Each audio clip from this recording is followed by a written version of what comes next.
Rénal Fortier du Musée de l'aviation et de l'espace du Canada à l'appareil. Je vais vous parler du vol de brousse aujourd'hui. Le vol de brousse, c'est quelque chose de typiquement canadien, typiquement nord-américain. En Alaska, c'est la même chose. C'est quelque chose de très emblématique au niveau de l'aviation nord-américaine. Et un des points culminants de cette aviation de brousse, avant les années 50, grosso modo, c'est le Norseman, le Northern Norseman de M. Norden. Je ne répéterai pas tout le texte, mais enfin, grosso modo, M. Bradford, artiste très connu, malheureusement décédé en mai de cette année, il avait 99 ans et demi. C'est un des sommités au niveau de l'art aéronautique canadien. Je vais vous laisser un peu quelques secondes pour lire le texte. Mais en fin de compte, aviation, très intéressant, très important au niveau de l'aviation de brousse, c'est quelque chose de très important. Et l'aviation, c'est quelque chose de très important pour le Canada aussi. J'ai utilisé cette image-là très souvent, mais ça vous donne une idée des dimensions du Canada. Donc, complètement à gauche de la photographie de la carte, vous avez Terre-Neuve. Et si vous entrez dans le golfe du Saint-Laurent, vous avez Montréal qui se trouve à peu près où se trouve le mot Lebanon, Liban. Le Canada, c'est énorme. Et le vol de brousse, c'est quelque chose de crucial au niveau développement quelque chose de crucial au niveau du développement canadien. Parce qu'en fin de compte, comme la petite caricature le montre, aviation de brousse, c'est en forêt, région éloignée. Enfin, le castor, le beaver est l'emblème, enfin, un emblème du Canada. La personne en bas du castor, c'est M. Lindbergh. Encore une fois, je vous laisse le temps de lire le texte, parce que Lindbergh est venu à Ottawa en juillet 1927 pour participer aux commémorations du 60e anniversaire de la Confédération, en juillet 1867. Le vol de Lindbergh a joué un rôle important dans le développement de l'industrie aéronautique, oui. Ça a encouragé les gens à investir ou des gens à investir. Mais le gros, pourquoi ça s'est développé, c'est à cause de l'industrie minière. Donc, il y a eu une espèce d'interaction, d'interactivité. Aviation aide l'industrie et industrie aide l'aviation, avec une augmentation spectaculaire de la production des différentes mines un peu partout au Canada, surtout dans des régions éloignées, sans accès routier, sans accès fluvial, où la seule façon d'aller du point A au point B, c'était d'y aller par avion. Encore une fois. L'appareil sur la peinture, c'est un Bellanca Pacemaker, c'est une œuvre de M. Bradford, où on voit un pilote de brousse qui quitte, j'imagine, après avoir laissé deux prospecteurs sur le bord d'un lac gelé pour faire un peu de prospection. Et quelques jours, peut-être une semaine, 2 semaines plus tard, on vient chercher les prospecteurs avec, on espère, des échantillons de minerais satisfaisants. On retourne vers le sud, on examine le tout, et si ça vaut la peine, on retourne vers le nord et on crée une mine sur ce site-là. L'industrie aéronautique, à cause de ce développement-là de l'industrie minière, commence à s'intéresser au vol de brousse, mais c'est minuscule comme industrie. Donc, l'appareil sur la diapositive, c'est un Fairchild FC2 qui est mentionné dans le texte. Celui-là porte une immatriculation GCA, qui est le premier style d'immatriculation canadien. Par la suite, ça a été CF. Bon, l'appareil est un peu particulier, donc le fuselage a trois longerons, deux à la base du fuselage et un en haut, ce qui veut dire que le fuselage a une forme triangulaire. On s'excuse pour le problème de transfert de diapositives, c'est tout simplement que je n'arrive pas à faire fonctionner le système ce matin. Je ne suis pas techie, je déteste les ordinateurs. Donc, passons. Bon, Canadian Vickers, qui avait fabriqué quelques Fairchild, comme vous l'avez lu sur la diapositive précédente, fabrique un nouveau type d'avion qui n'est pas un avion de brousse, parce que le FC2 ou le Super Universal sont des avions de transport léger qui n'avaient pas été conçus pour voler dans le Grand Nord canadien. Ce sont simplement des petits avions de transport qui ont été adaptés pour ça ici, par exemple avec l'utilisation de flotteurs ou de skis. Et on peut voir ici l'immatriculation de l'appareil qui est un CF. Donc, après 1928-29, c'est CFAAA qui apparaît sur les immatriculations civiles canadiennes. Le GCA n'est plus utilisé à partir de ce moment-là. Et cette diapositive-là, c'est la première fois où on rencontre M. Robert Bernard Cornelis Norden.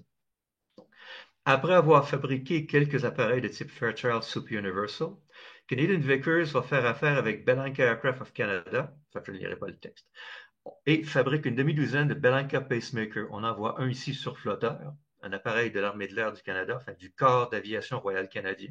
C'était l'expression qu'on retrouvait dans les journaux de l'époque. L'expression aviation royale du Canada ou aviation royale canadienne n'est apparue que vers la fin des années 50 ou début des années 60. C'est un peu particulier, mais c'est comme ça. Parce que bon, Royal Canadian Air Force, c'est Force aérienne royale du Canada.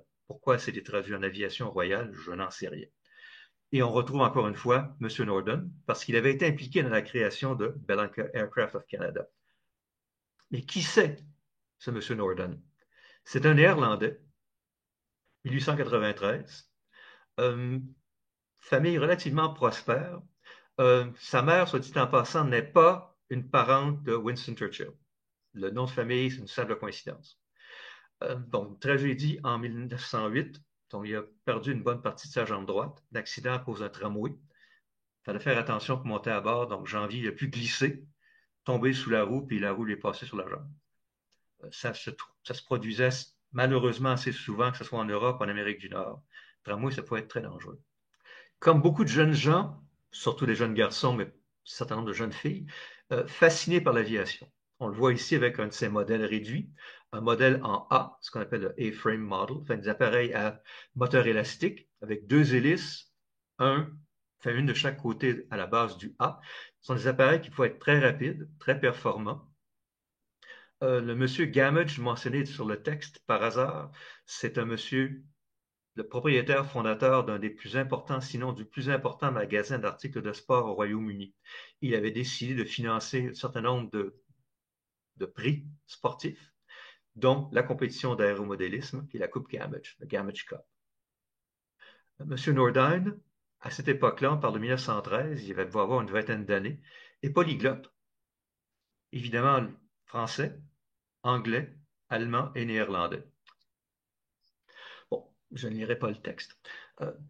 Travaille avec quelques sociétés aéronautiques britanniques, Sopwith, très connu, Armstrong Whitworth, moins, enfin BAT, British Aerial Transport, travaillait en collaboration avec un autre Néerlandais qui a travaillé aux Pays-Bas après la Première Guerre mondiale, lorsque BAT a fait faillite. On peut voir deux des appareils que Nordine a conçus pendant qu'il travaillait avec M. Koolhoven. Le Bantam en haut, l'avion de chasse, et en bas, le FK-26, qui est un des premiers avions de transport conçus et fabriqués en tant qu'avion de transport. Ce n'était pas un avion militaire converti, c'était un véritable avion de transport conçu pour ça. Donc, le Bantam, le Baboon, le Babouin, qui est un nom assez curieux pour un avion, en fin de compte. Bon. N'ont été fabriqués qu'à quelques exemplaires chacun. Donc, les trois appareils Bantam, Baboon, FK-26, peut-être 15-20 appareils au maximum pour les trois, ce qui est très limité. Et ce qui explique pourquoi BAT fait faillite en 1920. Premièrement, il ne vendait pas beaucoup d'appareils. Et deuxièmement, le marché de l'aviation était assez dépressif parce qu'il y avait des centaines, littéralement, d'appareils militaires de transport qui pouvaient être utilisés pour diverses fonctions civiles. Donc, en 1921, M. Fokker, qu'on voit ici, demande à Nordine de l'accompagner aux États-Unis. C'est leur première visite, en autant que je sache, à tous les deux. Monsieur Fokker n'était pas très, très populaire dans les pays alliés à l'époque. États-Unis, peut-être moins de problèmes, mais au niveau du Royaume-Uni, dans certains cercles, Fokker était détesté comme l'antéchrist à cause de tous les appareils de combat qu'il avait conçus pour les forces aériennes allemandes. Donc, aux États-Unis, il était quand même un peu plus toléré ou un peu plus accepté. Il était accepté à un point tel qu'il a fondé une société et que Nordine est devenu son représentant en sol américain. Il s'est joint au conseil d'administration. Donc, les deux hommes s'entendaient très bien. Donc, même s'il était administrateur, Nordine a continué à travailler au niveau de la conception. Donc, on voit deux des appareils qu'il a conçus en bonne partie en sol américain. Le Universal en haut et le Super Universal en bas. Et ici, on peut voir très bien les deux styles d'immatriculation, le GCA et le CF. Ce sont deux avions de transport léger, largement utilisés aux États-Unis et ailleurs, mais ce ne sont pas des avions de brousse. Ils n'ont pas été conçus pour le vol de brousse. Ce sont simplement des camionnettes volantes. Et le Super Universal a noté production japonaise. C'est un peu curieux, mais les Japonais ont beaucoup apprécié le Super Universal. Entre diapositives. Bon. M. Norden quitte Fokker Aircraft, se joint à Bellanca Aircraft en 1929, ce qui explique son rôle dans la création de Bellanca Aircraft of Canada par la suite. En 1932, il quitte Bellanca Aircraft. Il se joint à Pitcairn Aircraft. Et c'est là où on peut voir une autre de ses créations, en bonne partie. Cette fois-ci, c'est un autogire. qui à l'époque était le plus gros autogire du monde, le PA-19, 4 places, en fin de compte, un pilote, 3 passagers. Il n'y a pas eu d'appareil de type autogire de cette taille qui ont été produits avant bon, les années 80, 90 ou plus. Donc, pour l'époque, c'était vraiment unique, fabriqué en très petit nombre. Encore une fois, les besoins étaient limités. Il y avait la Grande Dépression à cette époque-là aussi. Bon. Début des années 30, comme je le disais, l'aviation de brousse, ça fonctionne bien au Canada à cause de l'industrie minière. Même la Grande Dépression n'a pas nui à l'industrie minière et au développement de l'aviation de brousse. À Montréal, vous avez une société qui s'appelait Canadian Wright. Ils voyaient ces développements-là, d'accord, ils étaient contents que l'industrie se développait, merveilleux. Le problème, c'est que le gros des appareils utilisés pour le vol de brousse en sol canadien à l'époque, c'était des avions munis de moteurs Pratt & Whitney, plus spécifiquement des moteurs Wasp.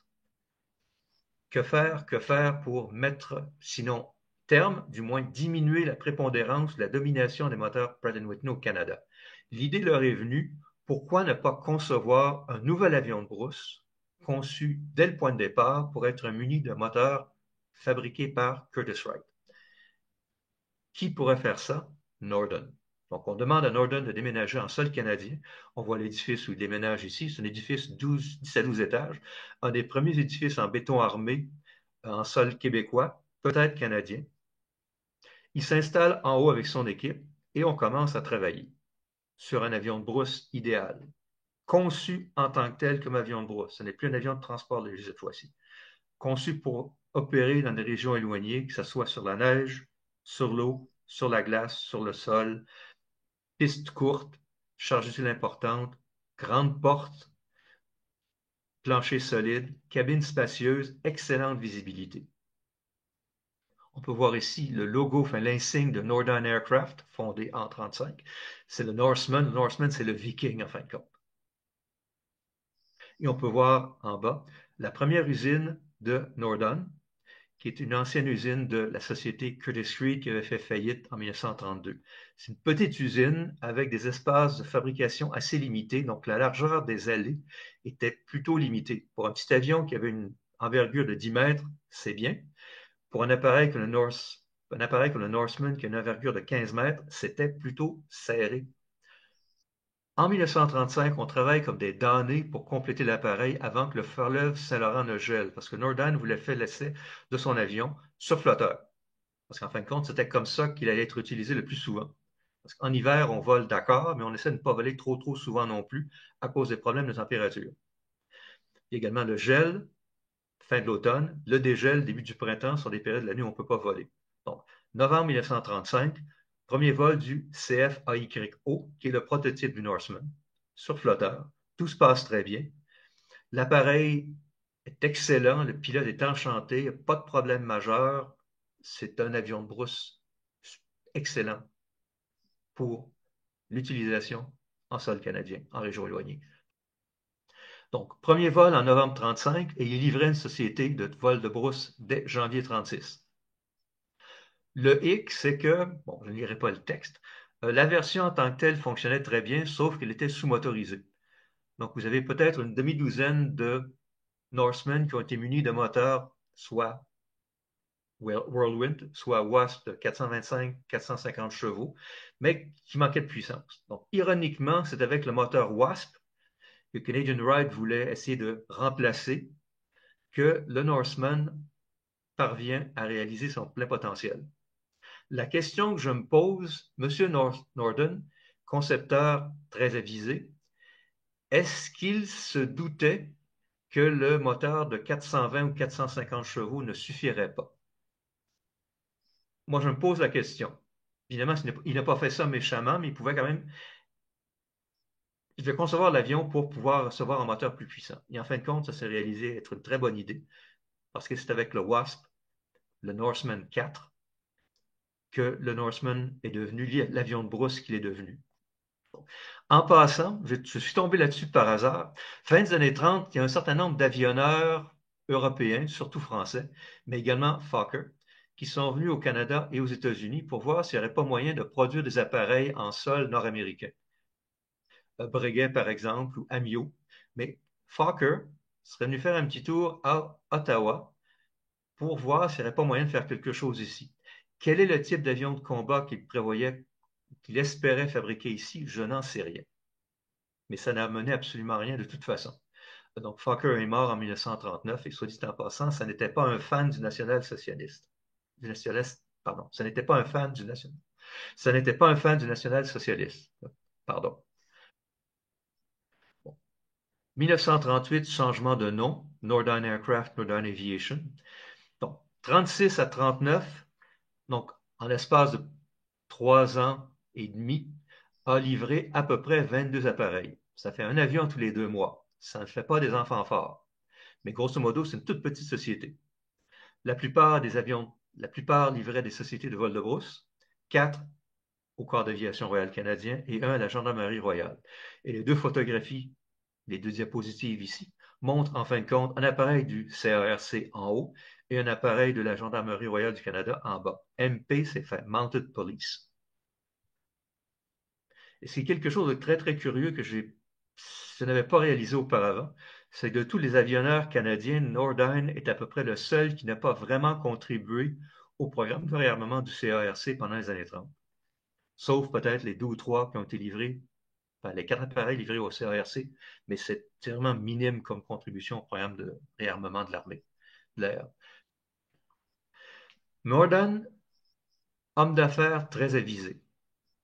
En juin 1938, la Royal Air Force commande des North American Harvard, qui étaient des appareils d'entraînement avancé américains.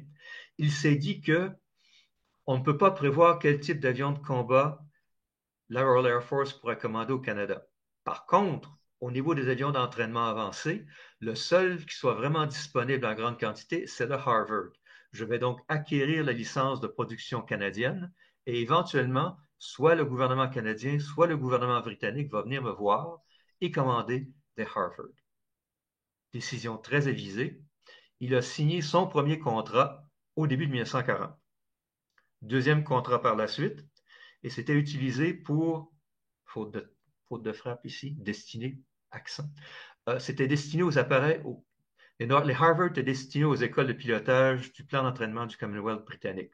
Le PEACB, ça a été une contribution absolument exceptionnelle du Canada pendant la Seconde Guerre mondiale. Environ 120 000 pilotes, navigateurs, opérateurs radio, bombardiers, mitrailleurs, etc. C'est quelque chose comme 30 à 40 de tous les membres d'équipage du Commonwealth qui ont été entraînés au Canada entre 1940 et 1945. C'est une contribution énorme du Canada à l'effort de guerre allié. Bon, on voit des Harvard fabriqués par Norden, destinés à la Royal Air Force, en sol canadien, parce qu'il y avait des écoles britanniques en sol canadien. À l'arrière-plan, on voit un des Westland Lysander de l'armée de l'air canadienne. Certains avaient été utilisés pour l'entraînement, remorquage de cible. Celui-là n'est pas peint aux couleurs d'un remorquage de cible, parce qu'on aurait eu des falairet jaunes et noirs sur le fuselage. Et soit dit en passant, le petit personnage au centre avec une espèce de costume avec une bande blanche, c'est le Père Noël.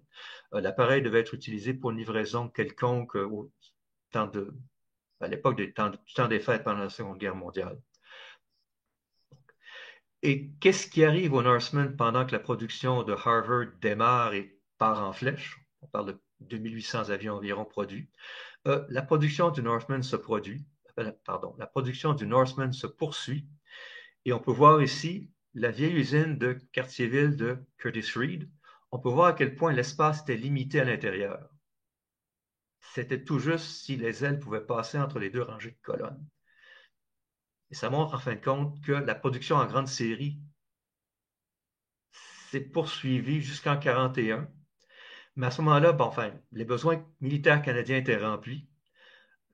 Ce qui s'appelait à l'époque le ministère des productions, pardon, le ministère des munitions et des approvisionnements a décidé de mettre fin à la production du Norseman, de démanteler la chaîne de montage et de passer à autre chose, probablement davantage de Harvard. Et c'est à ce moment-là que le hasard intervient avec M. Bernd Paulsen. Le gouvernement américain lui demande, mission secrète, nous voulons créer des bases de Groenland permettant le convoyage d'avions de combat de nos usines en sol américain jusque vers le Royaume-Uni. Très secret. Évidemment, les États-Unis sont encore un pays neutre en 1941. Donc, Balchen, s'il connaît bien en vol de brousse, Il sait également que les Norsemen, c'est à peu près ce qui se fait de mieux dans le domaine. Il demande à en obtenir. Le gouvernement américain contacte Ottawa. Ottawa acquiesce, expédie les 6 appareils. On est très content de ça. M. Balchen est très satisfait, remplit sa mission et des bases sont créées au Groenland pour le convoyage et ça se poursuit pendant tout le reste de la Seconde Guerre mondiale de 42 à 45. Lorsque les États-Unis entrent en guerre, on se rappelle des bonnes performances des Norsemen utilisés par Balchen et son équipe et on commence à commander des C-64 ou des UC-64. C pour Cargo, UC pour Utility Cargo. Environ 750 commandés.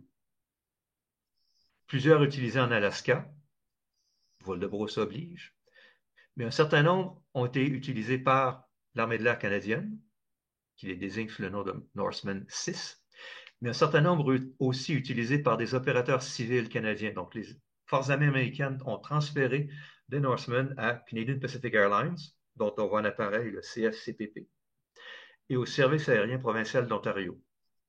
Mentionnons aussi, faute de frappe, mentionnons, que la Royal Australian Air Force et puis la Force aérienne brésilienne ont obtenu plus d'une trentaine de Norsemen pendant la Seconde Guerre mondiale. Les Américains sont à ce point impressionnés qu'ils décident de lancer la production de Norseman en sol américain. C'est une première historique. C'est la première fois qu'un pays étranger juge un avion canadien à ce point bon qu'il décide de le produire pour ses propres besoins.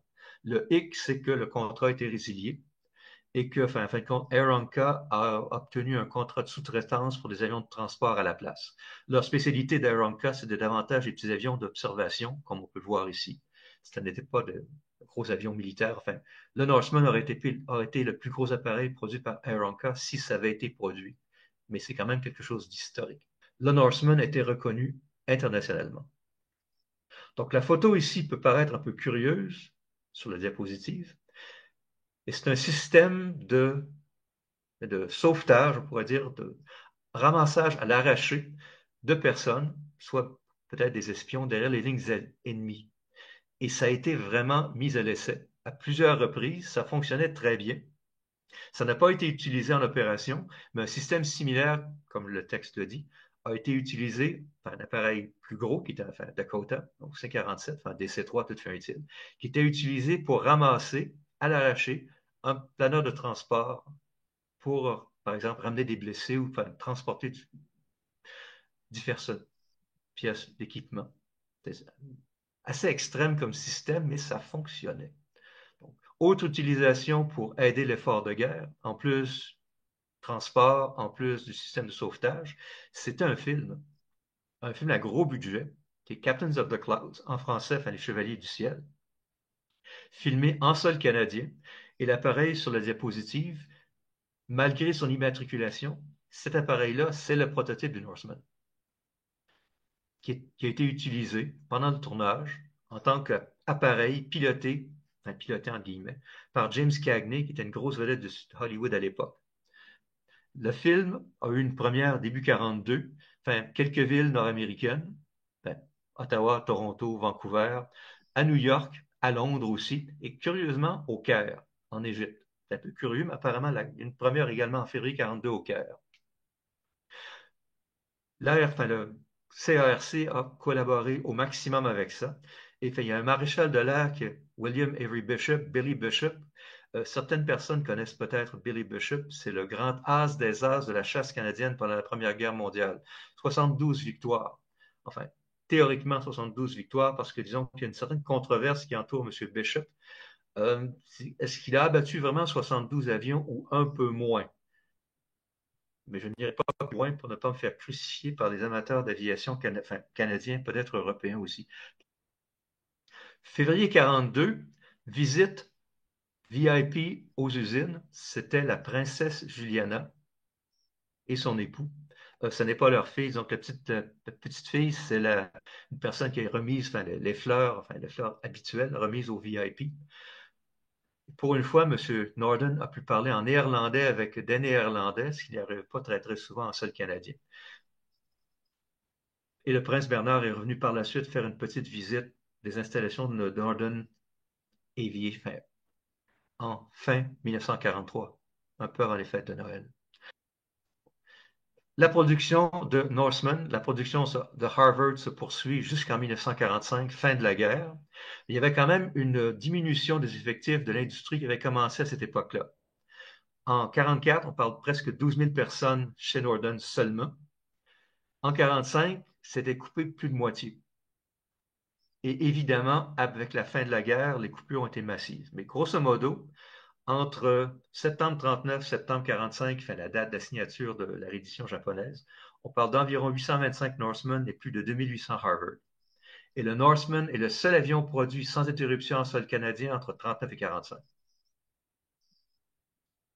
Et ce qu'on voit ici d'ailleurs, vous allez remarquer l'espace énorme, c'est la nouvelle usine de Norden à Cartierville, avec en avant-plan quelques pièces, je crois, de Harvard, des ailes, je pense, et peut-être un empennage horizontal ou deux. Bon.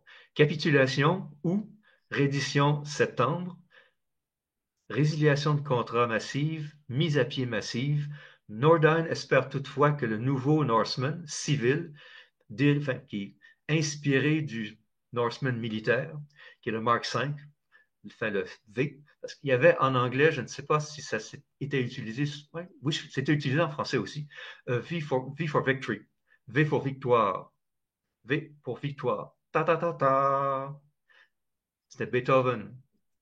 Enfin, les trois, enfin, ta ta ta ta, c'est quelque chose qui était utilisé pour les messages radio, propagande pour les peuples occupés en Europe.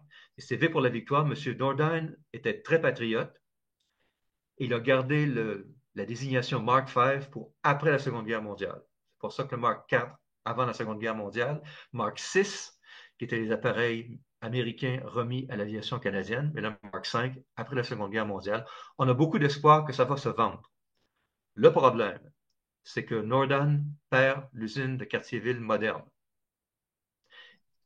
En résultat de ça, en bonne partie, je pense, des actionnaires décident de réorienter les activités de la société qui devient Nuclear Enterprises. Et ça, on abandonne l'aviation. M. Norden, évidemment, n'est pas content. Il démissionne. Il achète les droits de production de son Norseman et il espère relancer la production. Ça ne fonctionne pas. Enfin, je ne lirai pas le texte. Canadian Car and Foundry, important fabricant de matériel ferroviaire canadien, achète les droits. Et à cette époque-là, Canadian Car s'intéressait à l'aviation avant la Seconde Guerre mondiale, en a fait pendant la Seconde Guerre mondiale et espère poursuivre après le conflit, soit en faisant la conversion de Norseman militaire en Norseman civil, en plus de ceux qu'elle allait fabriquer en usine, convertir des hydravions, enfin des amphibies Canso, qui étaient des Catalina fabriqués en sol canadien. Le nom Canso était utilisé par les Canadiens, on se demande bien pourquoi, mais en fin de compte, c'est ça. Convertir ces appareils-là en appareils civils de transport. Le Canadian Car s'intéressait également à un appareil de type Burnelli, qui est une aile volante, qui est celui qu'on voit au bas de la publicité qui se trouve sur la diapositive, le CBY3, le CBY3, qui est un appareil de transport produit un seul exemplaire.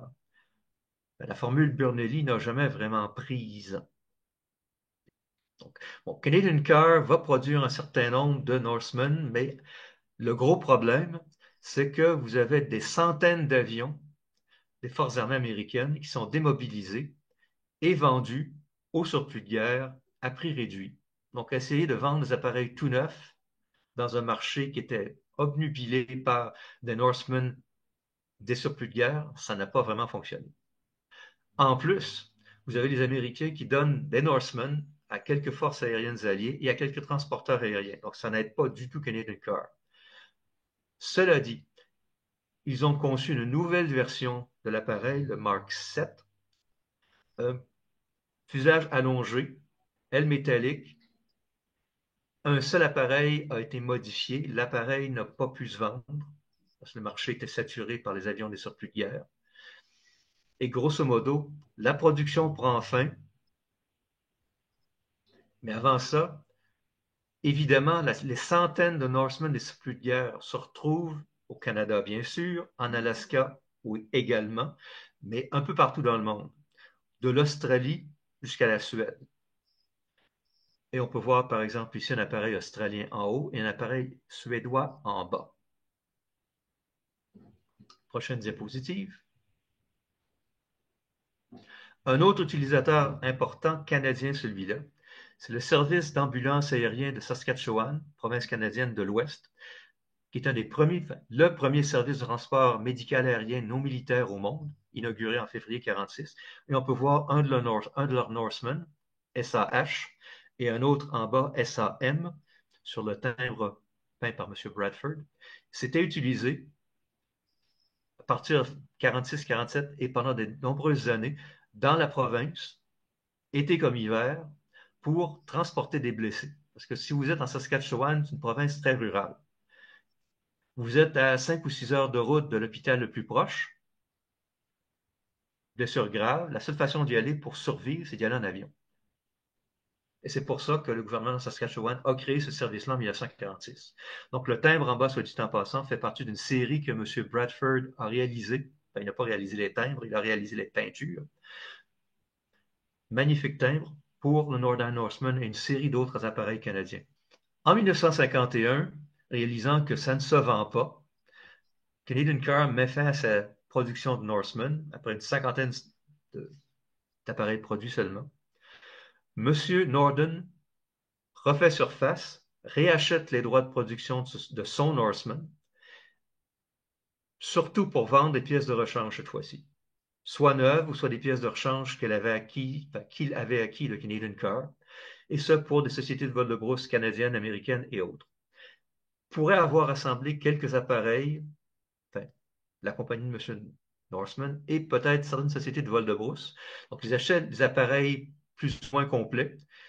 Ils ont expédié le tout dans leurs ateliers, pardon, et ils assemblaient un appareil chez eux. Ça explique pourquoi, bon, 903, 904, le nombre de Norseman produits est un peu incertain, probablement 903, et le dernier vole en décembre 59. Donc, quelque chose comme presque 25 ans après le premier vol du prototype, ce qui est tout à fait exceptionnel. Et par bon, je ne lirai pas le texte ici, février 1959, alors que la communauté aéronautique canadienne se prépare à célébrer le 50e anniversaire du premier vol d'un avion à moteur en sol canadien, M. Norden décède aux États-Unis. Il n'avait pas encore 66 ans, il était encore très jeune.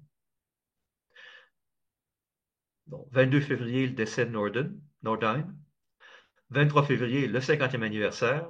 Et le 20 février, c'était l'abandon du Avro Arrow, le fameux avion de chasse supersonique canadien, très controversé. Enfin, pas l'avion, mais l'abandon de l'appareil en février 59.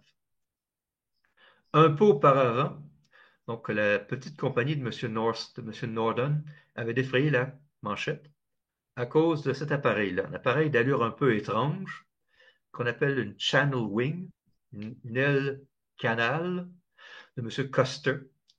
Donc, M. Custer avait conçu ce type d'appareil-là. Il espérait obtenir des performances ADAC, donc décollage, atterrissage court, exceptionnelles avec cette configuration un peu inhabituelle.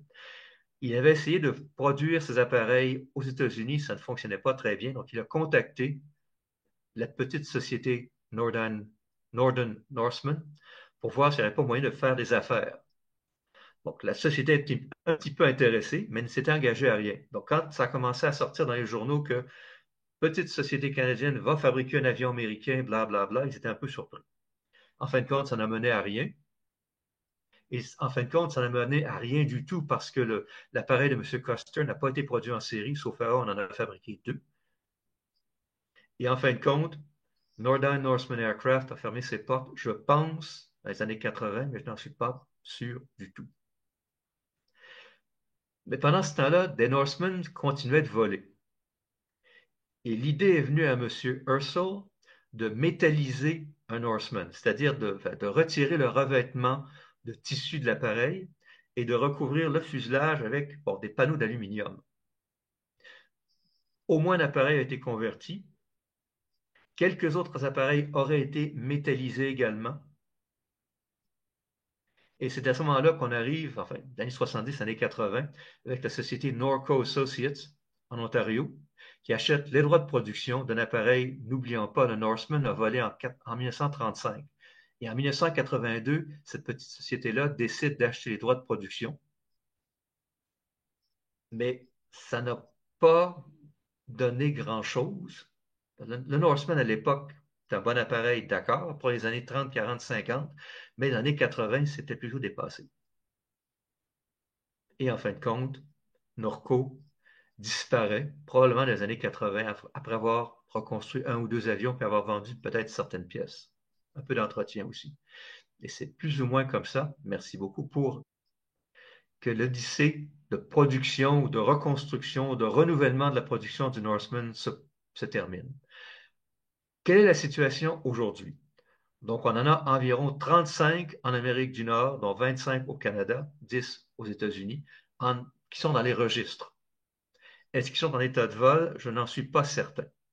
Il y en a encore un autre qui vole ailleurs dans le monde. Cet appareil-là, c'est en Europe. C'est un appareil norvégien, d'un musée de l'aviation norvégien. Et il y a une quinzaine de Norsemen qui se trouvent dans des musées un peu partout dans le monde, surtout en Amérique du Nord, mais ailleurs. Au niveau français, il y en a eu au moins une douzaine qui ont volé avec des couleurs, enfin pas les couleurs françaises, mais une immatriculation française. Mais ils ont tous été radiés aujourd'hui, sauf erreur. Pour conclure, le Northern Norseman, un des grands avions de brousse du XXe siècle. Merci pour votre attention.